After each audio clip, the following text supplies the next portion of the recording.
The little girl effortlessly drove a needle weighing 1,000 caddies into the ground. She demanded the man pull out the needle, but the needle didn't budge an inch. The little girl lifted the embroidery needle with only 2 fingers. She then jabbed the needle into a nearby rock. The man was stunned at the sight, because the rock was an extremely hard granite. He had not expected the girl could insert an embroidery needle into it. The girl merely smiled. She then touched the embroidery needle with her finger. In an instant, the needle pierced through 10 granites in succession. Only then did the man realize that his master, only 8 years old, possessed extraordinary power. In fact, the girl was a cultivator hidden at the peak of an immortal mountain. She had merely given instruction to an ordinary servant, and the servant instantly rose to become a top 10 martial arts master. She even used a single finger to send the Martial Alliance leader ranked first flying 1,000 miles away to search for her biological parents. She jumped from the immortal mountain 10,000 meters high. Meanwhile, the head of the Shin family waited at the foot of the immortal mountain, because their family was to participate in a martial arts tournament 3 days later. And if they couldn't find a martial arts master to train their disciples, then if they failed at the competition, the Shin family would be expelled from the 4 great families. So he had come today hoping to happen upon a master. Suddenly the girl fell from the sky, creating a large crater. The Shin family head was very surprised. He hadn't expected a little girl to fall from a 10,000 meter peak without a scratch. He believed the little girl was the martial master he had been searching for. He asked the girl to come home with him. When the little girl heard the family head could give her lots of good food and could help her find her parents, she agreed to return home with him.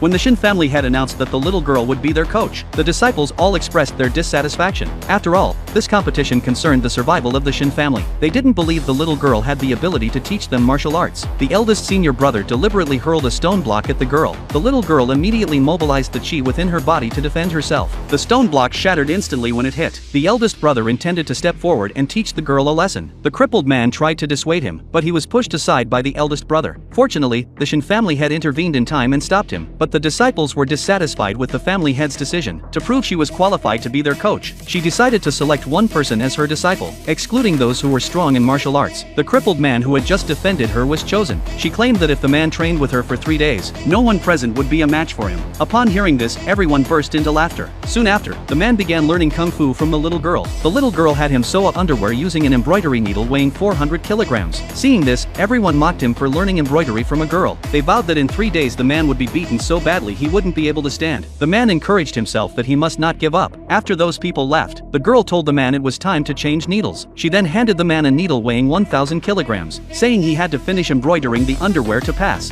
Through the man's persistent efforts, he finally completed sewing the underwear. The girl then asked him to put on the underwear. After he put it on, the girl told him the underwear had been forged from 1,000-year refined iron. She warned him that under no circumstances should he ever take it off. 3 days later, the martial tournament began. The man came to compete wearing the underwear.